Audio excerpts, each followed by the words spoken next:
힘차게 찬양하면서 일상학교 예배 시작하겠습니다.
주의 거울이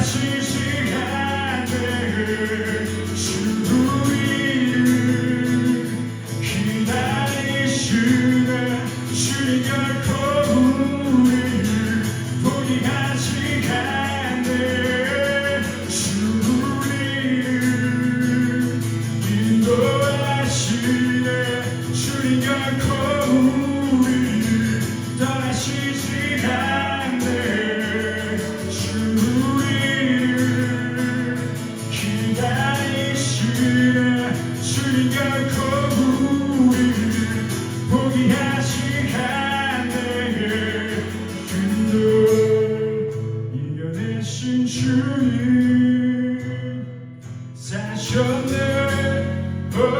능력의 주 안에 승리하리. 우리 주 능력의 주님도 이겨내신 주님 사셨네. 능력의 주 안에 승리하리. 우리 주 능력의 주님도 이겨내신 주님 사셨네. 능력의 주 안에 승리하리.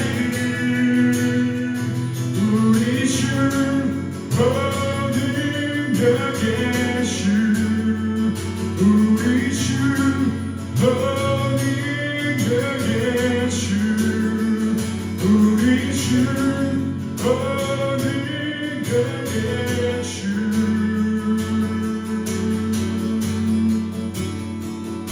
능력의 주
주님은 나로 내 안에 섬유 사랑하셔.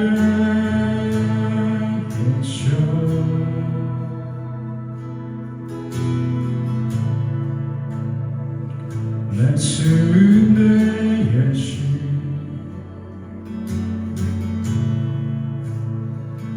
말씀은 나의 신 생명의 말씀 나누시네.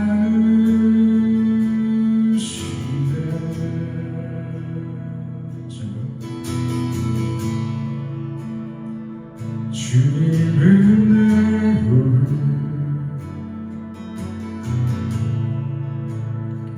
주님은 나로 내 안에 섬유 사랑하셔.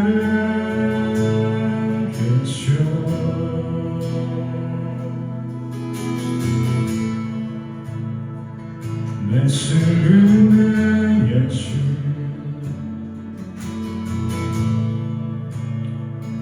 말씀은 나의 신 생명의 말씀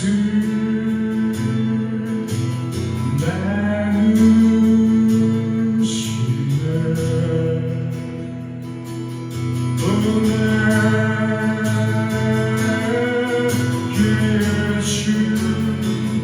난 갈망해요.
말씀은 예수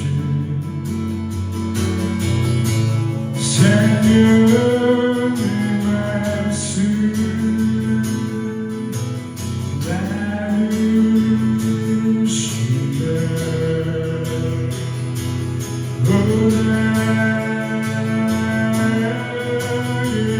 예수 난 닮아요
말씀을 또 기억하고 또 기대하고 소망하면서 같이 기도하겠습니다.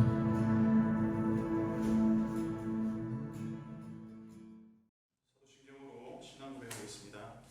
전능하사 천지를 만드신 하나님 아버지를 내가 믿사오며 그 외아들 우리 주 예수 그리스도를 믿사오니 이는 성령으로 잉태하사 동정녀 마리아에게 나시고 본디오 빌라도에게 고난을 받으사 십자가에 못 박혀 죽으시고 장사한 지 사흘 만에 죽은 자 가운데서 다시 살아나시며 하늘에 오르사 전능하신 하나님 우편에 앉아 계시다가 저리로서 산자와 죽은 자를 심판하러 오시리라.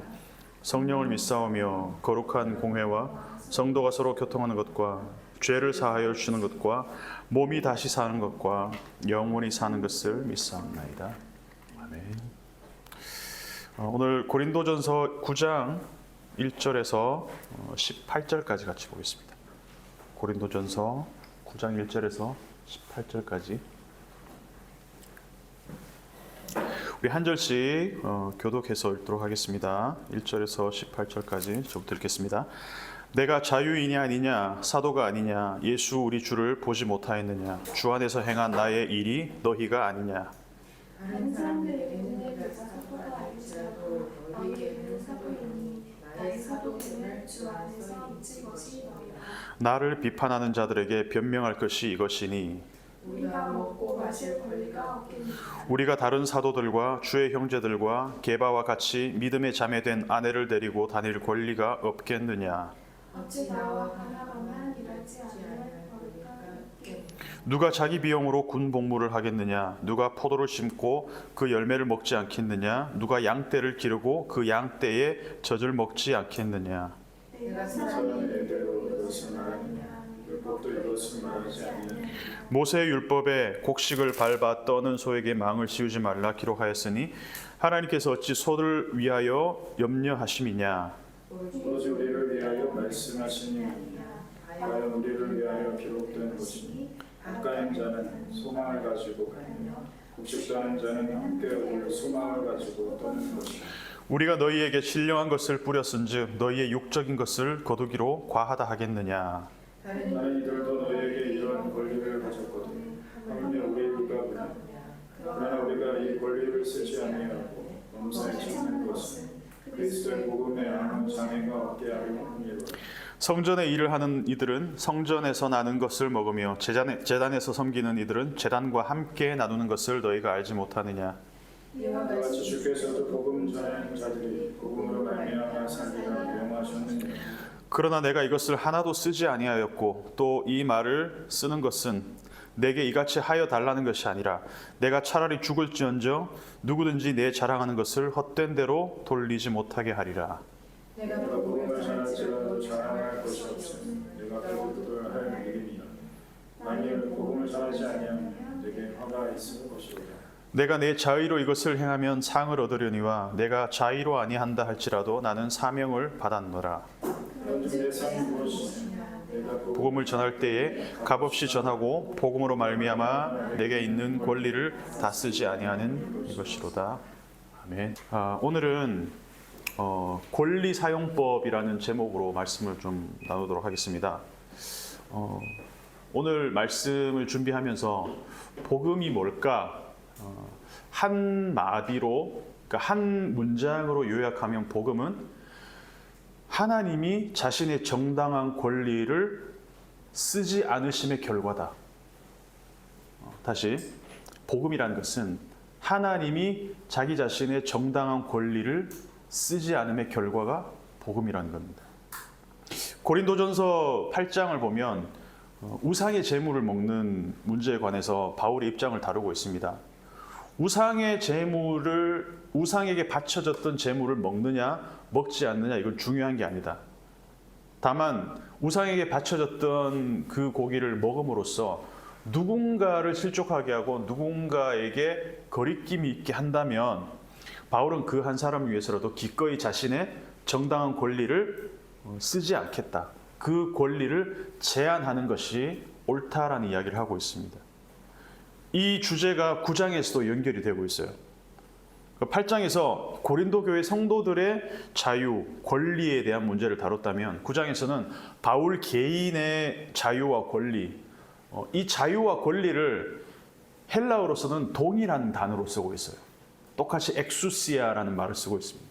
권능이라는 표현으로 쓸 수도 있고 또 권리라는 표현으로 쓸 수 있는데 여기는 자유도 동일하고 쓰고 있다는 것이죠. 그래서 1절을 보면 내가 자유인이 아니냐, 내가 사도가 아니냐라는 질문으로 시작합니다. 그러니까 누군가 바울한테 이 일을 제기를 한 것 같아요. 바울이 사도야? 12제자는 내가 인정을 하겠어. 왜냐하면 그 사람들은 맨날 예수님들에 붙어 있었으니까, 그러니까 12사도 인정을 하겠다는 거죠. 소위 말해서 예수님의 핵심 관계자, 예핵관, 그 사람들은 인정하겠지만 바울이 사도가 맞아?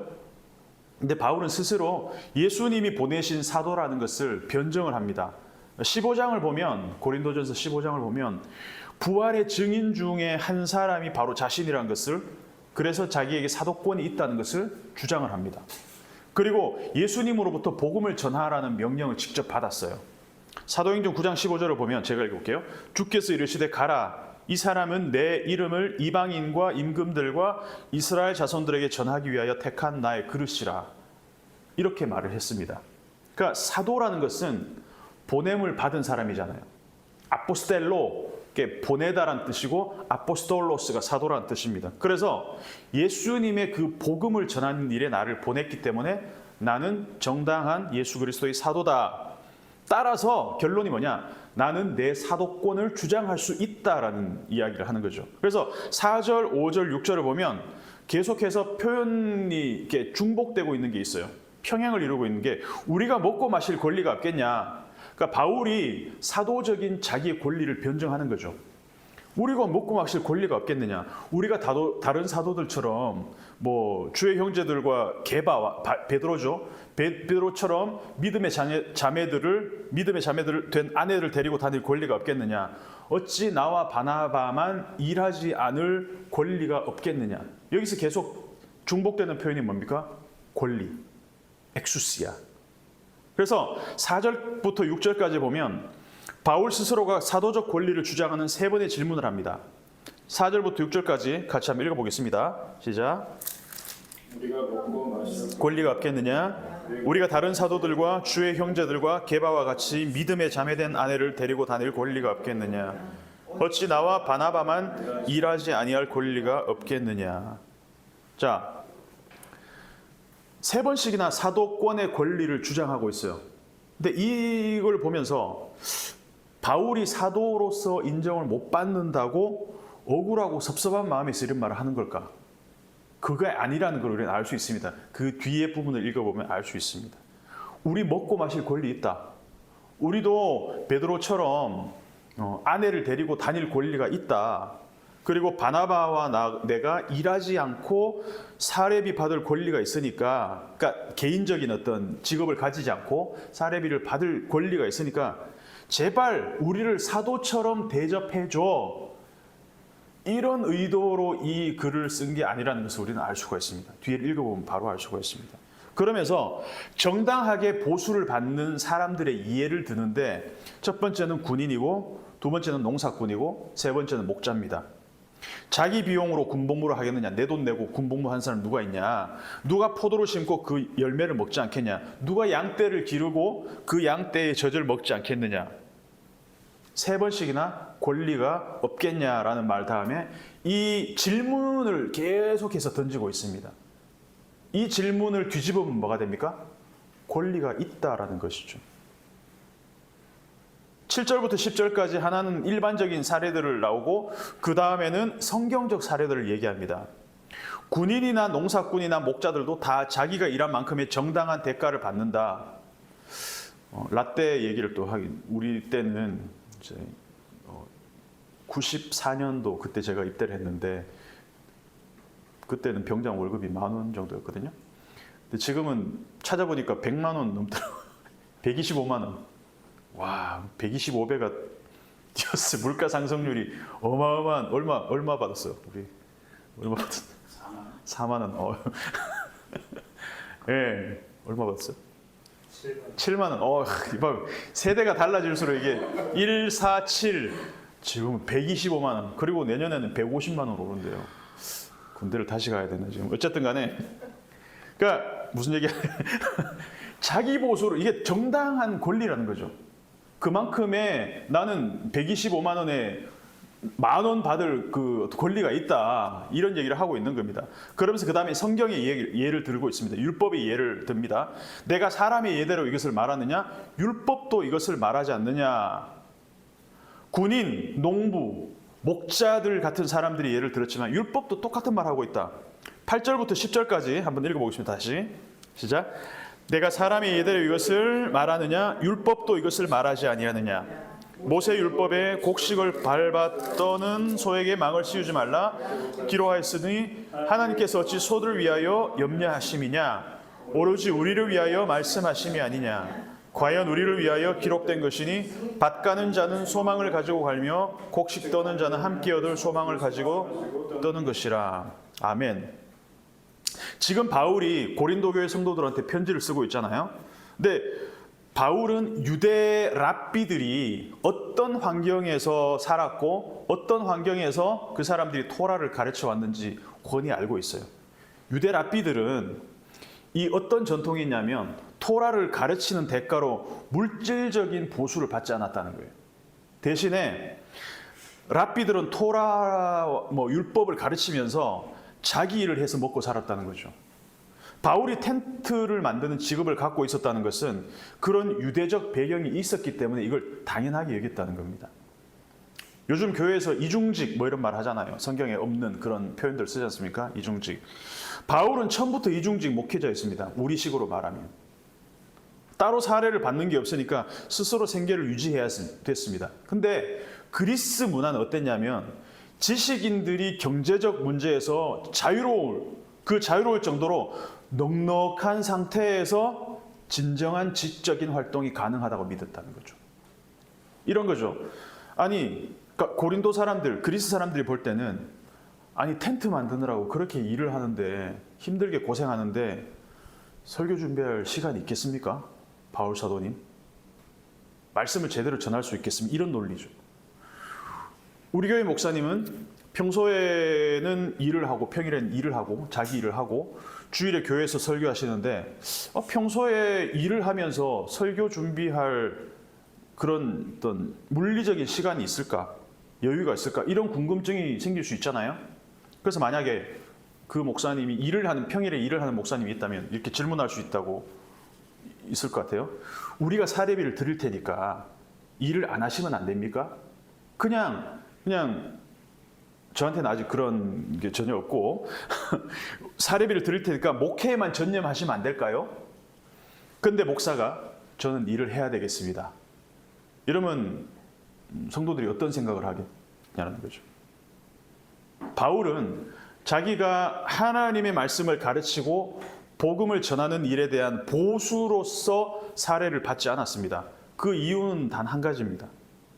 나는 비록 사도로서 일을 하지 않을 권리가 있지만 앞에 권리를 이야기한 이유는 그러니까 나에게 그 사도로서의 대접을 해줘라는 결론이 아니라 기꺼이 그 권리를 포기하겠다. 내가 그 권리가 없는 게 아니지만 나는 그 권리를 포기했다. 왜? 내가 복음을 전하는 것에 보수로 사례비를 받는다면 그것은 내가 받은 보수에 대한 대가로 복음을 전하는 것이지 복음을 전해야 되기 때문에 복음을 전하는 것이 아니게 될 수 있다는 겁니다. 좀 어려운 표현인데요. 그러니까 복음 전파는 한마디로 내가 어떤 사례를 봤기 때문에 그 대가로 복음을 전하는 게 아니라는 거죠. 다시 말해서 이거는 뭐다? 사명이다. 하나님이 나에게 복음을 전하라고 했기 때문에 복음을 전하는 거다. 사례를 받고 안 받고는 나에게 복음을 전하는 데 있어서 어떤 영향도 끼치지 못한다는 겁니다. 그래서 이 본문을 읽으면서 저는 복음을 전하는 것에 대한 저의 어떤 이 순서가 조금 바뀌게 된 것 같아요. 아니, 바뀌게 됐다기보다는 한번 정리를 하게 됐습니다. 전후 관계를 한번 따져보자는 거죠. 복음을 전하는 것에 대한 수고의 의미로 내가 사례를 받는 것이 아니라 받는다면 그것은 사례를 받았기 때문에 순서가 바뀌었네요. 사례를 받았기 때문에 복음을 전하는 것이 아니라 내가 복음을 전하는 것에 대해서 감사와 수고의 의미로 그냥 사례를 주는 것이다라고 하면은 그것은 맞는 거다라는 것이죠. 12절 후반부부터 오늘 읽은 본문의 마지막 18절까지를 보면 바울은 똑같은 말을 3번 반복합니다. 그게 12절 후반부부터 18절까지 어떤 구조의 핵심을 이루는 표현입니다. 그게 뭐냐 하면은 우리에게는 권리가 있지만 그것을 쓰지 않겠다. 12, 15, 18절을 한번 읽어보겠습니다. 12절 시작. 아이들도 너에게 이런 권리를 가졌거든. 하나님이 우리가 그러나 우리가 이 권리를 쓰지 아니하고 범사에 참는 것은 그리스도의 복음에 아무 장애가 없게 함이라. 권리를 가지고 있지만 쓰지 않겠다. 그죠? 그리고 12절하고 15절 한번 읽어보겠습니다. 시작. 그러나 내가 이것을 하나도 쓰지 아니하였고 또 이 말을 쓰는 것은 내게 이같이 하여 달라는 것이 아니라 내가 차라리 죽을지언정 누구든지 내 자랑하는 것을 헛된 대로 돌리지 못하게 하리라. 18절 한번 읽어보겠습니다. 시작. 그런즉 내 상이 무엇이냐? 내가 복음을 전할 때에 값없이 전하고 복음으로 말미암아 내게 있는 권리를 다 쓰지 아니하는 이것이로다. 나는 권리를 갖고 있지만 그 권리를 쓰지 않겠다. 이게 12절, 15절, 18절에 나오는 핵심 포인트입니다. 그래서 이중으로 이 구조가 이루어져 있습니다. 내가 쓰지 않겠다. 한국 교회에서 우리가 흔히 볼 수 있는 어떤 부흥회, 새신자 초청 집회, 아니면 그런 총동원 주일 우리 많이 해봤잖아요. 그때 보면 유명한 연예인들 불러가지고 간증 집회하고 그리고 사람들이 이렇게 또 올 수 있는 어떤 그런 교회 문턱을 좀 낮추고 연예인들을 불러서 그런 초청하는 그런 것들을 볼 수가 있습니다. 의도는 충분히 이해합니다. 교회가 문턱을 낮추고 일반인들도 와서 마음껏 좀 예배 드릴 수 있도록 하게 하는 의도는 이해할 수 있습니다. 교회 홍보도 있을 테고. 근데 교회가 전도와 홍보 효과를 누린과 동시에 또 그 연예인들은 그 수고료, 강사료를 받고 어떻게 보면 약간의 그 비즈니스적 관계, 우리도 당신에게 뭔가 이런 걸 제공할 테니까 당신도 뭔가 교회에 되게 서로가 윈윈하는, 저는 이것을 부정적으로 본다는 것이 아니라 어쩌면은 이 비즈니스적인 마인드로 만약에 연예인들을 불러서 교회가 홍보를 하는 것이라면 이거는 우리가 다시 한번 좀 생각해 볼 필요가 있다는 것이죠. 일반화하는 것은 절대 아닙니다. 부흥 집회 같은 거 하면 우리가 잘 흔히 들을 수 있는 그런 부흥 강사 목사님들의 멘트가 있습니다. 어떤 게 있죠? 담임 목사한테 잘해라. 그런 거 좀 듣지 않았습니까? 이 교회 담임 목사한테 잘해라. 저는 그 맥락을 한번 생각해 봤어요. 나를 여기에 강사로 불러줬기 때문에 나도 이 교회의 담임 목사를 띄워주는 게 서로의 비즈니스란 표현이 조금 어떻게 들릴지 모르겠지만 서로에게 윈윈하는 효과를 좀 가져다 주지 않을까. 암묵적인 어떤 그런 것들. 사도행전 8장을 한번 보겠습니다. 사도행전 8장을 한번 펴서 보겠습니다. 우리가 잘 아는 장면입니다. 8장 14절에서 24절까지입니다. 한번 읽어보겠습니다. 좀 길지만 14절부터 24절까지 같이 읽어보겠습니다. 시작. 예루살렘에 있는 사도들이 사마리아도 하나님의 말씀을 받았다함을 듣고 베드로와 요한을 보내매 그들이 내려가서 그들을 위하여 성령 받기를 기도하니 이는 아직 한 사람에게도 성령 내리신 일이 없고 오직 주 예수의 이름으로 세례만 받을 뿐이더라. 이에 두 사도가 그들에게 안수함에 성령을 받는지라. 시몬이 사도들의 안수로 성령 받는 것을 보고 돈을 들여 이르되 이 권능을 내게도 주어 누구든지 내가 안수하는 사람은 성령을 받게 하여 주소서 하니 베드로가 이르되 네가 하나님의 선물을 돈 주고 살 줄로 생각하였으니 네 은과 네가 함께 망할지어다. 하나님 앞에서 네 마음이 바르지 못하니 이 도에는 네가 관계도 없고 분깃될 것도 없느니라. 그러므로 너희 이 악함을 회개하고 주께 기도하라. 혹 마음에 품은 것을 사하여 주시리라. 내가 보니 너는 악독이 가독하며 불의에 매인 바 되었도다. 시몬이 대답하여 이르되 나를 위하여 주께 기도하여 말한 것이 하나도 내게 임하지 않게 하소서 하니라. 아멘.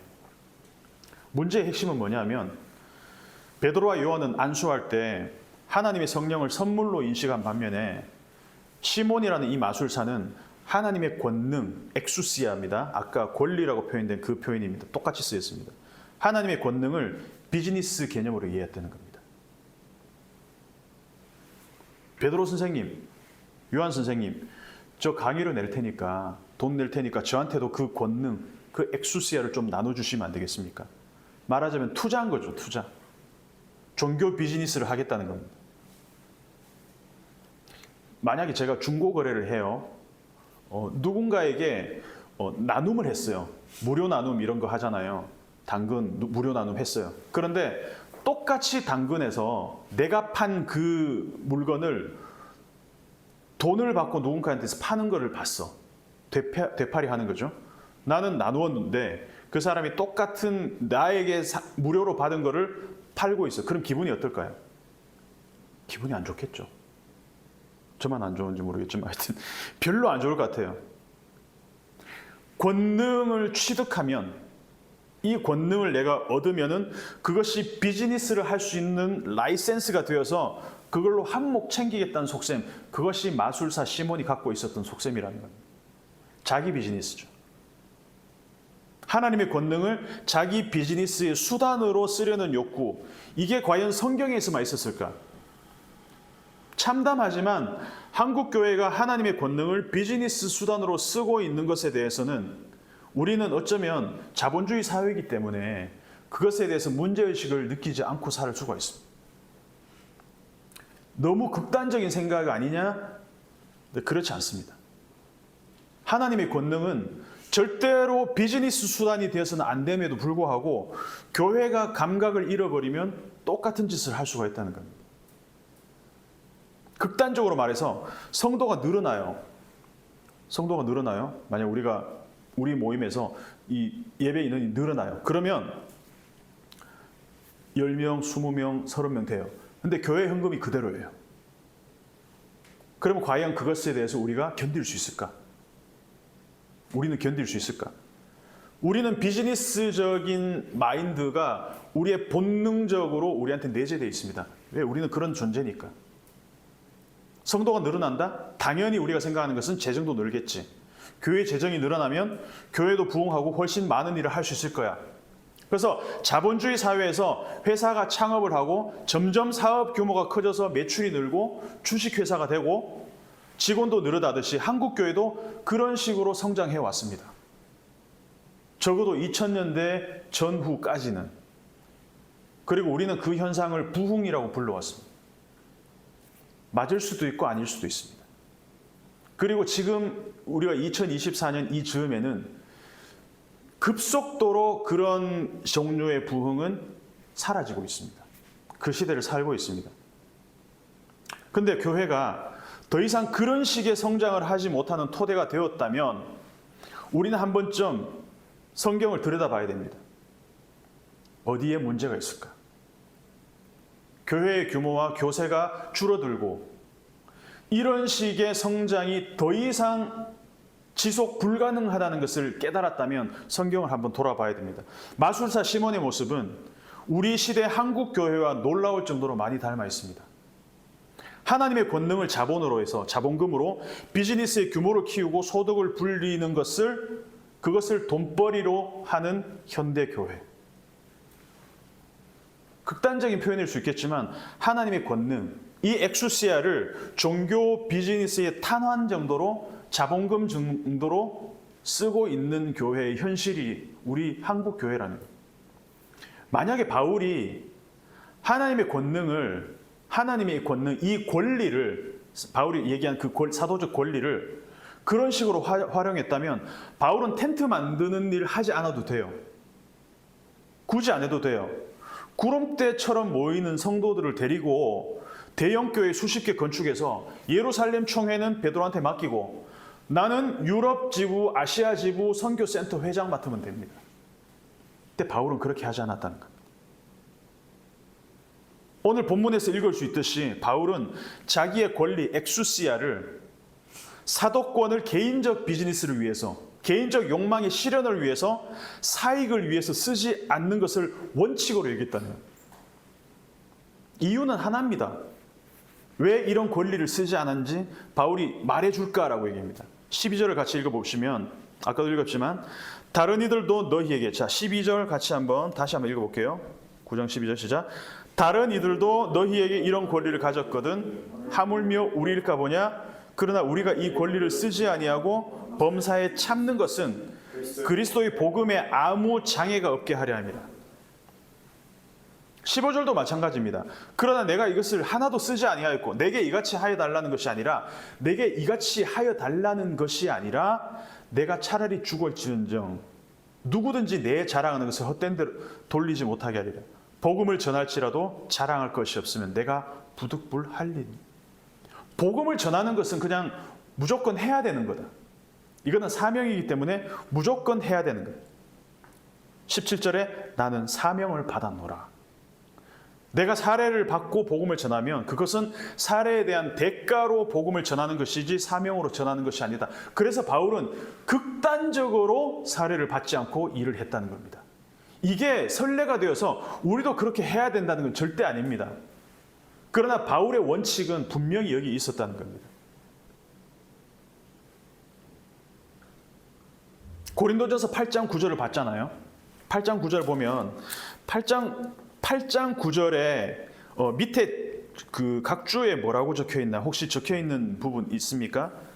9절에 그런즉 너희의 자유가 믿음이 약한 자들에게 걸려넘어. 이 자유해서 밑에 각주로 나와 있는 부분이 있나요 혹시? 권리라 나와 있어요. 헬라어로. 이게 엑수시아입니다. 너희의 권리가 믿음이. 나 먹을 권리 있어. 우상에 바친 재물 먹을 권리가 있다.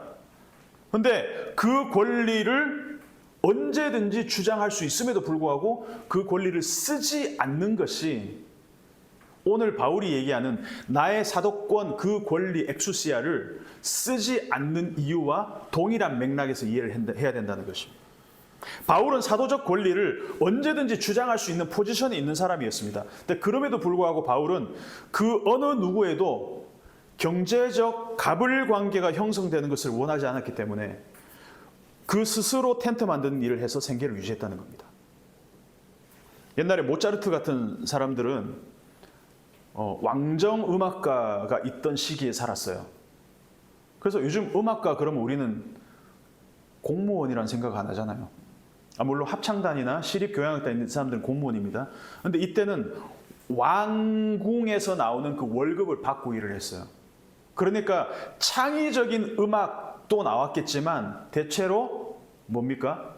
왕이나 귀족들이 좋아하는 음악을 작곡을. 그러니까 갑을 관계가 경제적으로 형성이 된다 그러면은 거기에서 자유로울 수가 없다는 겁니다.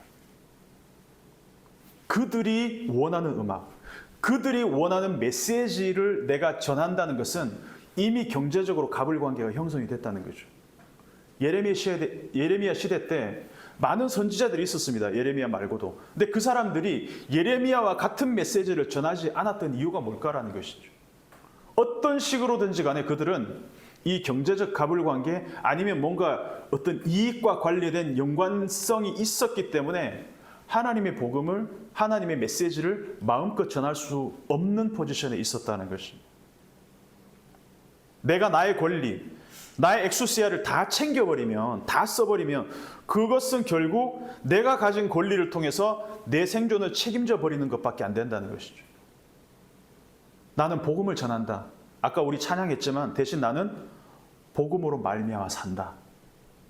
내가 복음을 전하고 받는 그 사례비를 통해서 사는 것이 아니라 나는 복음으로 말미암아 산다라는 것이죠. 내 권리를 이용해서 그것을 먹고 사는 데 쓰는 생존의 수단으로 쓰는 것이 아니라 하나님이 나를 살리시다는 것을 믿기 때문에 나는 내 권리를 다 쓰지 않았고 앞으로도 쓰지 않을 것이다. 교회 재정이 만약에 어떤 교회가 규모가 어느 정도 돼서 만약에 찬양대를 유지하는데 1년 예산이 500만 원이 든다고 합시다. 만약에 뭐 교육부서를 하는데 중등부, 초등부를 운영하는데 500만 원 정도 든다고 합시다. 그런데 어떻게 하다 보니까 300만 원밖에 못 썼어. 그래서 12월 정도가 됐는데 200만 원이 남았어요. 야, 우리 부서에 배당된 이 예산이 500만 원인데 200만 원이 남았잖아. 아, 오늘은 파티다 이러면서 고기 파티 막 200만 원치 막 먹고 권리를 다 쓸 수도 있겠죠. 근데 그렇게 되면 어떻게 될까요? 우리가 그렇게 했기 때문에 우리는 우리에게 주어진 예산을 다 쓸 권리가 있다. 근데 그럼에도 불구하고 그렇게 되면 어떤 일이 일어날지는 알잖아요. 교회 재정이란 것은 제로섬이잖아요. 우리가 이만큼 쓰는 만큼 누군가는 덜 쓸 수밖에 없는 구조잖아요. 무한정 나오는 게 아니잖아요. 그러니까 우리의 권리를 다 쓰지 않고 그 200만 원을 교회에 도로 반납했을 때 누군가는 그것으로 인해서 더 풍성한 어떤 일들을 할 수 있다는 거예요. 그렇다면 나는 권리를 쓰지 않겠다라고 할 수 있는 거. 내 식구가 있는데 좀 더 원초적인 얘기긴 하지만 내 식구가 있어요. 근데 닭다리 2개잖아요. 닭 한 마리를 시켰어. 근데 나는 내가 닭 샀으니까 아빠가 난 닭다리 먹을 권리가 있지. 나는 내가 돈 냈으니까. 그러면서 냉큼 하나를 집어 먹어요. 그럼 1개 가지고 이제 눈치 게임 하는 거죠. 나머지 3 식구가. 그렇게 하지 않지 않아요? 아이들이 있으면 나의 정당한 권리라고 생각하지만 닭다리는 양보하고 나는 가슴살 먹겠다. 얘가 너무 좀 복음은 결론입니다. 아까 서두에 얘기했죠. 하나님이 자신의 정당한 에수시아, 자신의 정당한 권리를 쓰지 않으시기로 작정하셨기 때문에 그것이 복음이 됩니다. 그게 성육신이죠. 신적 권리를 다 쓰지 않고 하나님이 만약에 하나님의 권리를 다 썼다면 어떻게 될까요? 내 정당한 심판의 권리, 나의 신적인 모든 권리를 다 쓰면 이 땅에 남아있을 사람이 아무도 없습니다. 하늘의 사법권을 100% 다 써서 죄 지은 모든 인간을 다 기소하고 그 사람들을 다 율법대로 심판해버리면 어떻게 됩니까? 이 땅에 노아의 홍수 때처럼 다 싹쓸이해야 되는 그런 상황이 올 수 있습니다. 그럼에도 불구하고 하나님은 자신의 그 신적 엑수시아, 그 권리를 다 쓰지 않으셨다는 거예요. 대신에 그 모든 권리를 쓰지 않고 하나님이 자기 자신한테 그 모든 죄가를 짊어지고 이 땅에 오셨다는 겁니다. 그게 복음이라는 것이죠. 하나님의 신적 권리를 다 쓰지 않았다. 그래서 복음을 전한다는 것은 무엇이냐? 하나님의 자신의 신적 권리를 다 쓰지 않고 우리를 위해 용서의 통로를 마련해 두셨다는 그 소식을 전하는 것. 그것이 복음이라는 겁니다. 그것이 가장 선명하고 적나라하게 드러난 자리가 바로 십자가라는 것입니다. 자신의 신적 권리를 내려놓고 그 권리를 다 쓰지 않고 우리에게 하나님이 용서의 통로를 만들어 놓으셨다. 이 복음을 전하는 우리도 우리의 권리를 다 내려놓고 하나님이 그러셨던 것처럼 그 복음을 우리는 사명으로 알고 기꺼이 전할 수 있는 그런 우리 일상교회가 되었으면 좋겠고 또 우리 성도들이 되었으면 좋겠습니다. 함께 말씀을 기억하면서 같이 기도하도록 하겠습니다. 오늘 고린도전서 9장 말씀을 보면서 저는 좀 많은 도전을 받았습니다. 하나님이 우리를 먹이신다. 하나님이 우리를 살리신다. 복음으로 말미암아 살리라. 이게 그냥 바울이 정신 승리로 하는 말이 아니라 정말 하나님이 나를 살리신다. 왜? 나는 여기에서 살아 있을 수 없는 존재지만 하나님이 나를 살리셨기 때문에. 우리도 이 바울의 복음에 대한 확신과 하나님이 부르심에 대한 그 확신으로 복음을 전했으면 좋겠습니다. 신적인 하나님의 권리를 다 쓰지 않았던 것처럼 우리도 우리의 권리를 다 내려놓고 하나님 우리에게 그러셨던 것처럼 우리 스스로도 그냥 이 복음이 우리를 살린다. 이 생존 세계에서 나를 살리는 것은 돈이 아니라 하나님의 복음으로 나는 말미암아 산다. 우리가 이것을 가지고 함께 좀 기도했으면 좋겠습니다. 기도하겠습니다. 하나님 아버지, 복음을 전한다는 것은 하나님이 자신의 그 신적 권리를 사용하지 않고 용서의 통로를 만들어서 우리에게 그 통로를 제공해 주셨다는 것을 우리가 알고 믿고 전하는 것입니다. 하나님, 우리 교회가 이러한 방향으로 나아갈 수 있도록 은혜를 더하여 주시옵소서. 자, 하나님, 복음이 무엇인가? 교회가 비즈니스 장터가 되어서 종교 비즈니스로 전락해버린 이 시대에 하나님, 그것들이 없더라도 하나님의 복음은 전해져야 돼요. 그러한 자본주의적인 배경, 그 인프라가 갖추어지지 않은 곳에서도 주의 복음은 광야에서 외치는 자의 소리처럼 전해져야 된다는 것이 하나님, 우리가 붙들고 가야 되는 그 복음이 되게 도와주시옵소서. 그래서 정말 하나님이 이 시대에 복음을 전하라고 보내셨다면 우리가 어떤 생각, 어떤 메시지를 들고 나가서 전해야 될지, 무엇이 진정한 복음인지를 우리가 고민하고 씨름하며 살아갈 수 있는 우리 일상교회 모든 성도들, 그리고 이 영상을 접하는 모든 성도들이 될 수 있도록 은혜를 더하여 주시옵소서. 자신의 정당한 권리를 쓰지 않으시기로 작정하시고 그 대신에 그 모든 권리를 하나님 우리에게 은혜로 베풀어 주셔서